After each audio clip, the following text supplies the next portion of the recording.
तो हमने अभी बात की कि इलेक्ट्रॉन माइक्रोस्कोप में जब हमने क्रोमाटिन फाइबर्स को देखा तो उसके अंदर देखा गया कि क्रोमाटिन फाइबर्स की ना बीडेड अपीयरेंस होती है, ठीक है। और बीड्स इस तरह पड़े होते हैं कि इंटरवल्स होते हैं अप्रॉक्सीमेटली 200 बेस पेयर्स के। बेसिकली ये लेंथ बताइए कि 200 बेस पेयर्स के बाद फिर बीड आएगा, बीडेड अपीयरेंस आएगी, फिर 200 बेस पेयर्स के बाद फिर बीडिंग अपीयरेंस आएगी। तो ये 200 बेस पेयर्स बेसिकली लेंथ बताएगी कितनी लेंथ के बाद एक बीडेड अपीयरेंस क्रोमाटिन फाइबर्स में इलेक्ट्रॉन माइक्रोस्कोपी पे नज़र आई, जो कि ये दिखाया है कि ए जो डायग्राम है वो ज़्यादा मैग्नीफाइड नहीं है, लेकिन बी डायग्राम आपको देखो तो वो ज़्यादा मैग्नीफाइड है और फिर आपको ज़्यादा बेहतर बीडेड अपीयरेंस मिल रही है।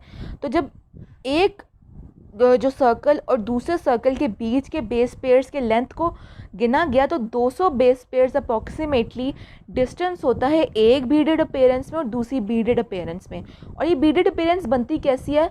वो इस तरह बनती है कि जब डीएनए हिस्टोन के गिर्द रैप होता है ना तो वो एक बीडेड अपीयरेंस बना देती है, जो कि ये दिखाई गई है आपको, ठीक है। तो ज़रा इस डायग्राम को मेरे साथ गौर से देखें।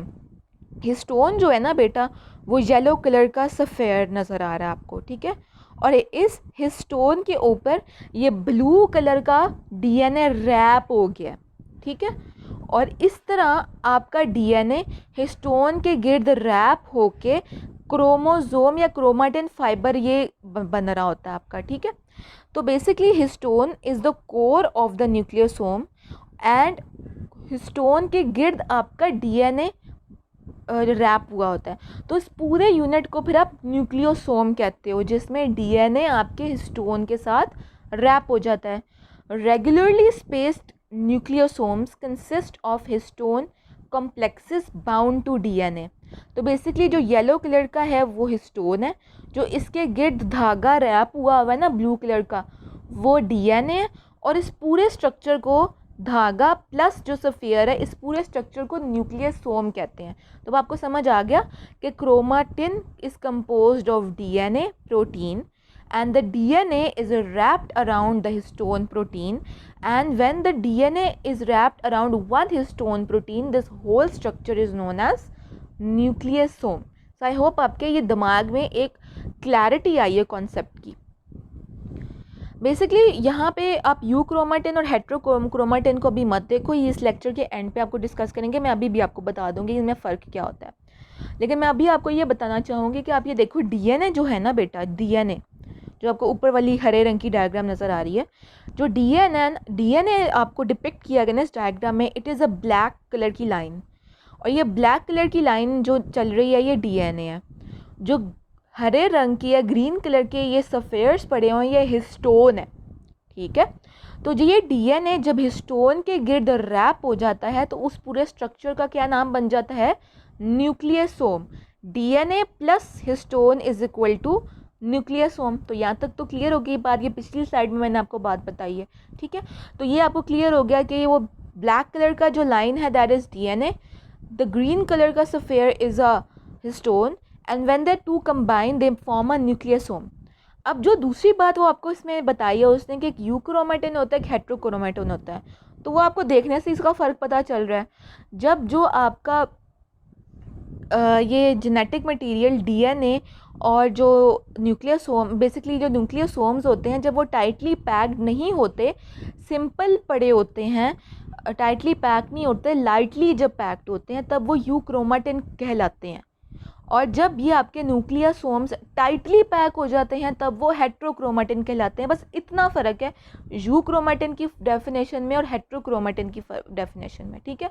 और एक और फ़र्क जो उनके अंदर ये है कि जो यूक्रोमेटिन होते हैं ना वो ज़्यादा एक्टिवली पार्टिसिपेट कर रहे होते हैं ट्रांसक्रिप्शन के प्रोसेस में। अब आप कहोगे जी ट्रांसक्रिप्शन क्या है? तो ट्रांसक्रिप्शन बेटा आपने एफएससी में भी पढ़ी हुई है, आपने अपने पिछले सेमेस्टर में भी थोड़ा इस कॉन्सेप्ट को टच किया होगा। ट्रांसक्रिप्शन वो प्रोसेस में जिसमें डीएनए की जो इन्फॉर्मेशन है वो आरएनए में कन्वर्ट होती है, ठीक है, ट्रांसक्रिप्शन कहते हैं उसको। और ट्रांसलेशन वो प्रोसेस है जिसमें आरएनए प्रोटीन में कन्वर्ट हो रहा होता है ना, याद आ गया एफएससी में आपने यही पढ़ा था। तो वही बात मैं आपको ये बता रही हूँ यहाँ पे कि basically euchromatin is a lightly packed structure of nucleosomes, heterochromatin is a tightly packed structure of nucleosomes. तो आपको पता है कि जो चीज़ लाइटली पैक होगी वही हेल्प कराएगी ट्रांसक्रिप्शन में। तो जो यूक्रोमाटिन होता है उसमें एक्टिव ट्रांसक्रिप्शन का प्रोसेस चल रहा होता है, और हेट्रोक्रोमाटिन के अंदर एक्टिव ट्रांसक्रिप्शन का प्रोसेस नहीं चलता। ठीक है, this is the basic difference between euchromatin and heterochromatin, and I have told you what is a DNA, what is a histone and what is a nucleosome. ये बस बेटा मेजर हिस्टोन प्रोटीन्स के नाम बताएं, इसने आपने स्लाइड को ज़्यादा गौर से याद नहीं करना। बेसिक बस ये याद करें कि histones are form by basic amino acids known as arginine and lysine.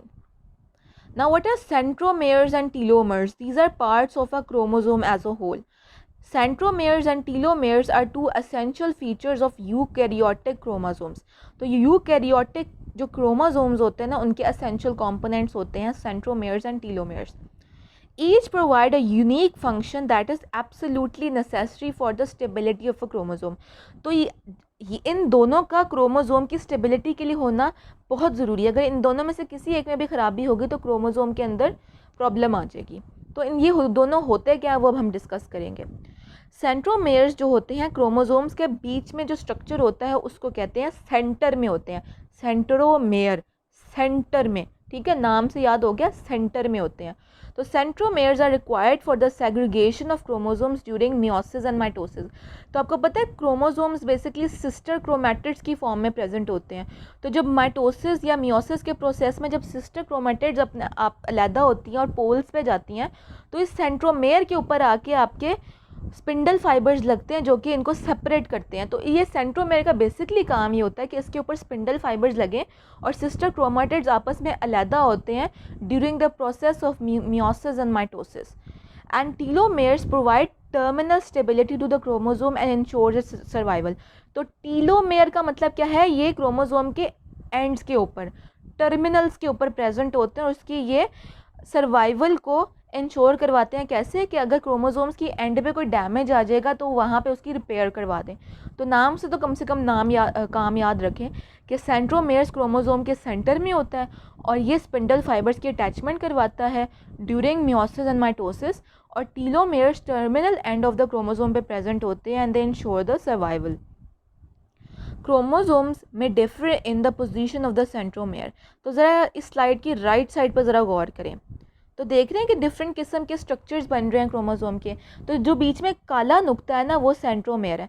तो सबसे ऊपर वाला जो क्रोमोसोम है ना वो मेटासेंट्रिक है। मेटासेंट्रिक में क्रोमोसोम की शक्ल ऐसे होती है कि बिल्कुल बीच में आपका क्रोमोसोम है जो काले रंग का नुक्ता है। सब मेटासेंट्रिक में क्या होता है कि बजाय बीच में होने के इक्वल जो इसे कहते हैं ना टेल्स होने के क्रोमोसोम के, वो थोड़ा सा ऊपर चला गया है और ऊपर वाले जो क्रोमोसोम है उसकी जो टेल्स हैं वो छोटी हो गई हैं और नीचे वाले जो एंड्स हैं वो लंबे हो गए हैं। ऐसा ही है ना सब मेटासेंट्रिक में। फिर एक्रोसेंट्रिक में क्या होता है कि सेंट्रोमेयर कुछ ज़्यादा ही ऊपर चला गया कि जिसकी वजह से ऊपर वाले जो एंड्स हैं वो बहुत ज़्यादा छोटे हो गए हैं और नीचे वाले एंड्स जो ग्रीन कलर के हैं वो लंबे हो गए हैं। और टीलोसेंट्रिक में क्या होता है कि वो बिल्कुल एज पे आपका सेंट्रोमेयर पड़ा है, ऊपर वाले एंड्स है ही नहीं और नीचे वाले एंड्स आपके एलोंगेट हो गए हैं। तो chromosomes differ structurally in the position of the centromere, the place on the chromosome where the spindle fibres attach during the cell division. Basically centromere की डेफिनेशन बता दिया कि सेंट्रोमेयर वो जगह होती है क्रोमोसोम की जहाँ पे स्पिंडल फाइबर्स अटैच होते हैं क्रोमोसोम पे और वो सिस्टर क्रोमाटिड्स को फिर अलहदा कर देते हैं towards the poles. The centromere is near the middle and the chromosome is known as a metacentric, जब middle में होता है आपका centromere. The centromere is towards one end, the chromosome is either acrocentric जब वो ज़्यादा ही end पे हो और submetacentric जब वो थोड़ा सा ही ऊपर हो, ज़्यादा ऊपर ना हो. And the centromere is very near the end and the chromosome is telocentric. In human chromosomes, there are metacentric and acrocentric. मतलब कि ह्यूमन के अंदर मेटासेंट्रिक फॉर्म भी एग्जिस्ट करती है और एक्रोसेंट्रिक फॉर्म भी एग्जिस्ट करती है, लेकिन टीलोसेंट्रिक फॉर्म एग्जिस्ट नहीं करती। Important viva question, important MCQ question. Now what is a telomere? जैसे कि मैंने आपको नाम पे बताया, they are present at the two ends of the chromosome and are known as telomeres. या क्रोमोसोम के जो एंड्स होते हैं उनको भी टीलोमेयर्स कहा जाता है। And they are required for the replication and stability of chromosome. बिल्कुल एंड पे मौजूद होते हैं, तो ये क्रोमोसोम की रेप्लिकेशन और स्टेबिलिटी के लिए बहुत ज़रूरी है। टीलोमेयर मतलब टर्मिनल एंड्स पे प्रेजेंट है। When telomeres are damaged or removed due to chromosome breakage, the damage chromosomes can easily और रेडली फ्यूज़ और unite with broken ends of the other chromosome. तो बेसिकली अगर किसी भी वजह से क्रोमोसोम का डैमेज हो जाता है टीलोमेयर वाले पोर्शन पे, मतलब terminal ends of the chromosome पे, तो वो वहाँ पे जल्दी से रेप्लिकेशन का प्रोसेस हो जाता है, वो किसी दूसरे क्रोमोसोम के साथ फ्यूज़ कर लेता है। Telomere repeat sequences. Telomeres have been isolated and characterised for several species. तो ह्यूमन बींग्स के जो क्रोमोसोम्स होते हैं, उनके जो एंड्स होते हैं ना, वहाँ पे एक रिपीट सीक्वेंस होती है TTA-GGG। तो इसको भी याद रखिए कि फॉर एग्जांपल आपसे क्वेश्चन पूछा जाए कि ह्यूमन टीलोमेयर्स में क्या रिपीट सीक्वेंस होता है, तो बेसिकली इन बेसिस का होता है TTA। बेसिकली टी क्या था, थायमीन, ए होता है एडेनिन और जी होता है गुआनिन। ये आपने याद की हुई हैं चीज़ें ऑलरेडी। तो TTA-GGG का सीक्वेंस होता है क्रोमोसोम के एंड्स के ऊपर, और ये कहाँ पे प्रेजेंट होते हैं, ऑब्वियसली आपके डीएनए पे प्रेजेंट होते हैं ये base sequences. What are sub telomeres? The chromosome region between the centromere and telomere is known as sub telomere.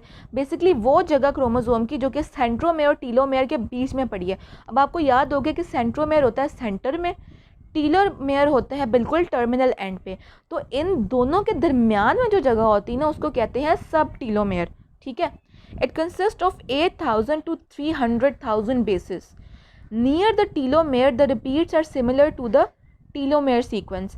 तो जब सब टीलोमेयर का जो पोर्शन है, जो टीलोमेयर के पास पास प्रेजेंट होता है ना, उसके अंदर वही रिपीट सीक्वेंसेस होते हैं जो कि टीलोमेयर में प्रेजेंट होते हैं। अभी एक डायग्राम भी आएगी जिससे आपका अगर कोई कन्फ्यूजन है वो बेहतर और क्लियर हो जाएगा।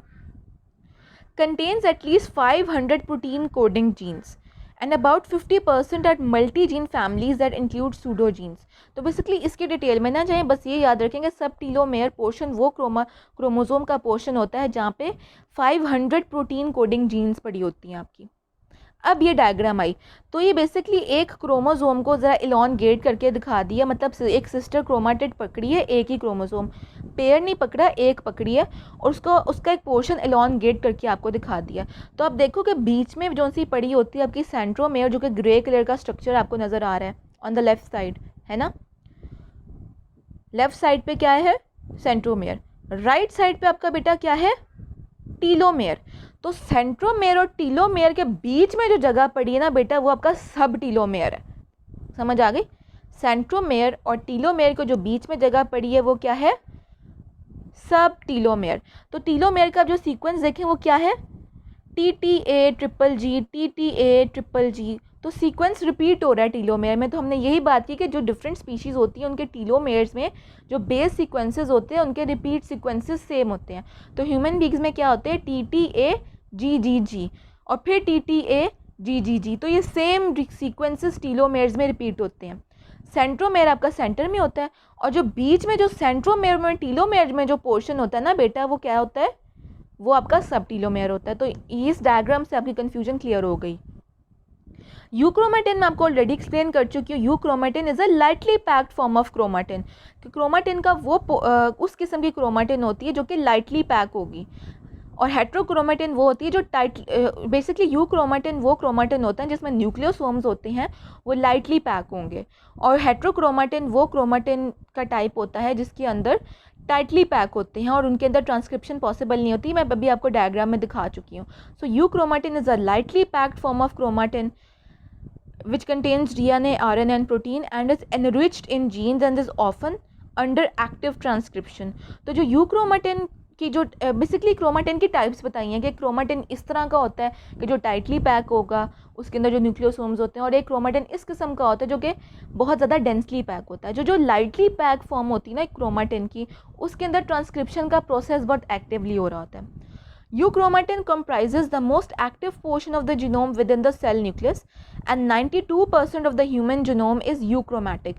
मतलब कि आपका जो ह्यूमन जीनोम होता है ना, उसमें 92% आपका एक्टिव क्रोमाटिन होते हैं जो कि ट्रांसक्रिप्शन के प्रोसेस में टेक पार्ट कर रहे होते हैं। ये बिल्कुल सेंटर ऑफ द न्यूक्लियस में प्रेजेंट होते हैं। जबकि जो आपका heterochromatin is a very tightly packed form of DNA which comes in multiple varieties. This region is inaccessible to polymerases and therefore it is not transcribed। तो जो heterochromatin होता है, चूँकि ये बहुत ज़्यादा टाइटली पैक होगा तो इसमें ट्रांसक्रिप्शन का प्रोसेस नहीं होता। And heterochromatin is usually localise to the periphery of the nucleus. तो ये न्यूक्लियस होता है उसकी पेरिफ्री में प्रेजेंट होता है और ये इसके अंदर ट्रांसक्रिप्शन का प्रोसेस एक्टिवली नहीं होता।